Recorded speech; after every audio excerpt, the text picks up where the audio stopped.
ইসলামকে একটা সেন্টিমেন্ট হিসেবে ব্যবহার করার একটা ব্যাপার, যারা কিনা প্রশ্ন করবে জামাতের কোনো রাজনীতি নেই তাদেরকেই বলে ফেলা সে ইসলাম বিরোধী, ইসলাম বিদ্বেষ, এটাও অনেক ক্ষতিকর। সেই জায়গাটাও একটু যদি আমরা কথা বলি।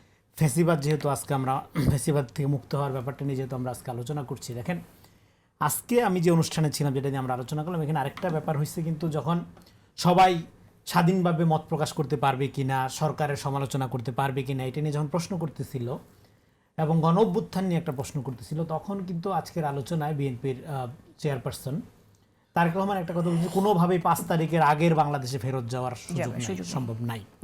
এখন দেখেন আমার স্বভাব হইলো যেটা, আমি হইলো ওনার সামনে ওনার সমালোচনা করব, ওনার পিছনে আমি যেটা করব, ওনার যে গুরুত্বপূর্ণ কাজ এগুলোকে আমি প্রশংসা করব, নিন্দনীয় কাজগুলোর নিন্দা করব। একজন পাবলিক কমেন্টেটর হিসেবে এটাই আমার দায়িত্ব।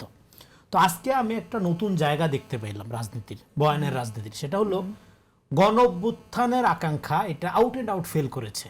71-এর বয়ানকে ব্যবহার করে আওয়ামী লীগ যেভাবে 71 একটা সিঙ্গেল মিনিং তৈরি করেছিল, হ্যাঁ আপনার ওয়ান ডাইমেনশনাল একটা মিনিং, মানে আওয়ামী মুক্তিযুদ্ধ বানায় ফেলছিল জনযুদ্ধটাকে, একইভাবে 24-এর এই যে গণ অভ্যুত্থান, যার কালেকটিভ কর্তাসত্তা প্লুরাল, আমরা বারবার বলেছি যার কর্তাসত্তা কালেকটিভ প্লুরাল, এবং যার ক্রেডিট শুধুমাত্র শহীদদের, জীবিতদের দায়িত্ব, এগুলো বারবার বলছি আমরা, সেইটাকে কেন্দ্র করে জুলাই চেতনা বলে এমন লোক চিৎকার মারে যে 3 তারিখেও কামালের বাসায় মিটিং করছে। হ্যাঁ, তার সে জুলাই চেতনা আর বেশি কেউ বোঝে না এখন। হ্যাঁ, তো এখন এই যে অবস্থাটা, আর যে আওয়ামী লীগের সাথে ছিল, ব্যবসা বাণিজ্য করছে, তার মিডিয়াতে চাকরি করছে, সার্ভাইভ করছে, তার মতো জুলাই বিপ্লবী তো নাই দুনিয়াতে। তো এই যে অবস্থাটা, এই অবস্থার মধ্যে দেখা যাচ্ছে কি জুলাই যোদ্ধা একটা বিরক্তি এবং আগামী দিনে এটা গালিতেও পরিণত হতে পারে। ঠিক যেরকম হাসিনা, হ্যাঁ আপনার 71-কে একটা, মানে এটা 71 মধ্যে মহান গৌরবের বিষয়, কিন্তু এটাকে একটা ঘৃণার জায়গায় নিয়ে গেছিল। হ্যাঁ, মানে গণহত্যাকারী চেতনা বানাই ফেলছিল। একইভাবে এই সরকার সম্মিলিতভাবে গঠিত সরকার, জুলাই গণ অভ্যুত্থানের সব মিলার রাজনৈতিক অরাজনৈতিক ব্যক্তি মিলা সরকার জনগণের জন্য কি করছে, ইম্প্যাক্টফুল, খালি ক্যাবিনেট গঠন করা, সংস্কার, হাবি জাবি বড় বড় কথা বলা ছাড়া। আর প্রবাসী মেধাবী কি দুনিয়াতে আর নাই? বাংলাদেশে নাই, খেতে খামারে নাই, বাংলাদেশে ঢাকা শহরে নাই, সব আমেরিকা ইউরোপে থাকে মেধাবীরা। এই সায়েন্স কে শিখাইছে তাদের? হ্যাঁ, কাদেরকে শিখেছে, কাদের উদ্দেশ্যে বলছেন আপনি? মানে কারা মেধাবী, মানে নিউ ইয়র্কে থাকে আর বাংলাদেশে ঢাকায় কোনো মেধাবী থাকে না। এইটা এই ফর্মুলা কে শিখাইছে? এই সব এদেরকে নিয়ে আইসা কতগুলো ড্রয়িং রুমে বইসা, এই যে বাংলাদেশ কৃষি প্রধান দেশ, কৃষি সংস্কার কমিশন দরকার নেই আপনার, খবরই নেই তার। হ্যাঁ, তার এই সংস্কার হলে দেশ সোনায় সোহাগা হয়ে যাবে, এই ধরনের যে প্রবোধ দেওয়া হচ্ছে জনগণের জননিরাপত্তা নাই, জিনিসপত্রের দামের কোনো খবর নাই। এখন কি ঘুষছাড়া চাকরি হয় এই গণ অভ্যুত্থানের পরে? এখন কি নেপোটিজম দেখা হয় না? এখন কি প্রশাসনে আমি ন্যায় বিচার পাই? একজন কি সাধারণ মানুষ রাজনৈতিক পরিচয় ছাড়া আমাকে কি মানবিক মর্যাদা দিয়ে বিচার করা হয়? হয় না। তাহলে গণ অভ্যুত্থানের জনগণের অর্জন কি? জিরো। আগে ঘুরাই চড়ে ভিক্ষা করতো, এখন পায়ে হেঁটে ভিক্ষা করে, ঘোড়াটাও নিয়ে গেছে কারো এই অবস্থা এখন। তো এখন সেই অবস্থায় এবং আরেকটা গুরুত্বপূর্ণ ব্যাপার হলো গণ অভ্যুত্থানের আকাঙ্ক্ষা কি ছিল। এটা গেল তাহলে সরকারের ব্যর্থতা। এবার রাজনৈতিক দলগুলোর মধ্যে যারা নিজেদেরকে গণ অভ্যুত্থানের সোল এজেন্ট দাবি করে, আমি নুসরাতের কথা বলছি না, আমি ওরা দেখছি, এবং কিন্তু তাদের আরও সৈনিক যারা, হ্যাঁ আমরা হয়তো ধরেন আমাদের কথা আর বললাম না আমরা কি, তো এই যে গণ অভ্যুত্থানের সোল এজেন্ট দাবি করা, তাদের আকাঙ্ক্ষা ছিল কি? জেনজির আকাঙ্ক্ষা কি? একটা নাগরিক ভিত্তিক রাষ্ট্র। পার্টির নাম কি? নাগরিক পার্টি। খুব সুন্দর নাম, আমরা ওয়েলকাম করেছি।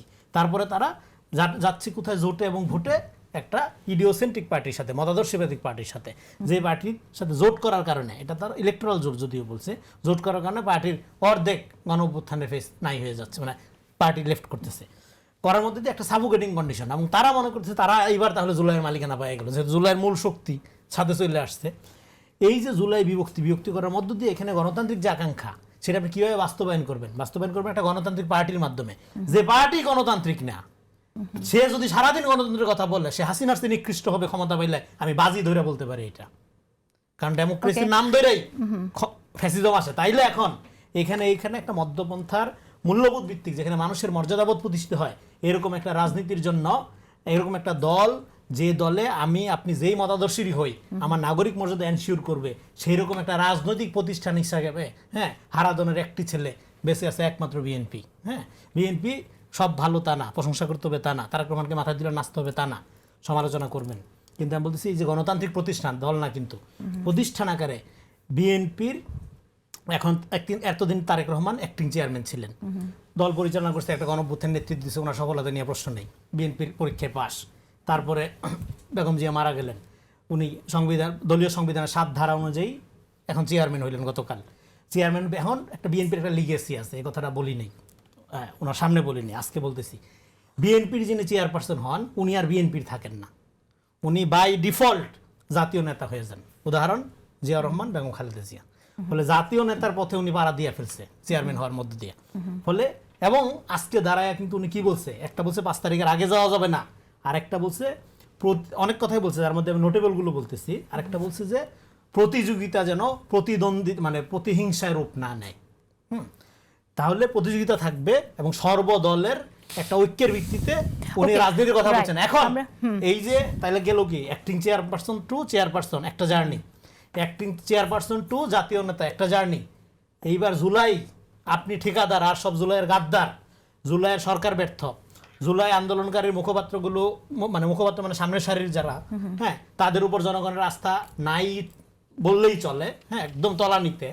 হ্যাঁ, সেটা তাদের কার্যক্রম, তাদের রাজনীতির বাইরের বর্গের সাথে জোট করা, হ্যাঁ, নিজেরা আমি বলছি বিএনপির সাথে জোট করে শুদ্ধ হইতো, তারা আলাদা থাকতে সবচেয়ে সবাই খুশি হইতো। তো সব মিলাইয়া জুলাইয়ের কথা হাসিনা যেরকম 71 বলে সারাদিন 71 বিরোধী অবস্থায় নিয়ে গেছে, একইভাবে জুলাই গণঅভ্যুত্থানের নেতৃত্ব অনেকগুলো প্রসঙ্গ নিয়ে এসেছেন। আচ্ছা, আমি এই পয়েন্ট বইটা শেষ করতে হবে। পরে বলেন এই পয়েন্টটা, এই শেষ করি এইটা এখন এই জায়গায় জুলাই নেতৃত্বের দায়ভার দায়িত্ব তারেক রহমানের উপর এসে বর্তাইছে। এটা তার নতুন দায়িত্ব। কারণ 5 তারিখে উনি বলেছিল যে আপনি বিজয়ী হলে, আপনার পরাজিত বা আপনার শত্রু যদি আপনার কাছে নিরাপদ না থাকে, তাহলে আপনার বিজয়ের কোনো গৌরব নাই। তাহলে এতদিন জুলাই যোদ্ধা হিসাবে, জুলাইয়ের গৌরবদারী হিসাবে আমরা যাদেরকে দেখেছিলাম, যাদেরকে আমরা আস্থা রেখেছিলাম, যাদেরকে আমরা পোস্টার বয় নেতৃত্ব মেনে নিয়েছিলাম, তারা যেহেতু ব্যর্থ হয়েছে 1.5 বছর বেশি সময়ে, ফলে নেতৃত্বর একটা মোরাল দিক আছে। হ্যাঁ, victory must be a moral consequence. এই মোরাল দিক থেকে আমরা 5 তারিখে তারেক রহমানের বক্তব্য রিড করতে পারি নাই, আমরা ফেল করছি। ফলে এই মোরাল ভিক্টোরিটা হলো আসল ভিক্টোরি। জুলাই 71-এর নামে হাসিনা যেরকম 71 বিরোধী হয়েছিল, একইভাবে জুলাইয়ের নামে জুলাই বিরোধী সমস্ত শক্তির আমরা আবির্ভাব দেখছি এবং গণতন্ত্রকে আজকে তারা একটা সাবগেটিং অবস্থার দিকে নিয়ে যাচ্ছে। সেক্ষেত্রে যেহেতু 5 তারিখে তার ওই বক্তব্যের মধ্য দিয়ে প্রমাণ করে এখানে একটা মোরাল ভিক্টোরি লিডারশিপ তারেক রহমানের উপর আসে, তখন আমরা রিকগনাইজ করি নাই। ফলে আজকে আমার মনে হচ্ছে তার কথা শুনে, যেটা এত লম্বা কথায় আসলাম, যে জুলাই গণঅভ্যুত্থানের নেতৃত্বের দায়ভার ওনার ঘাড়ে এসে পড়ছে।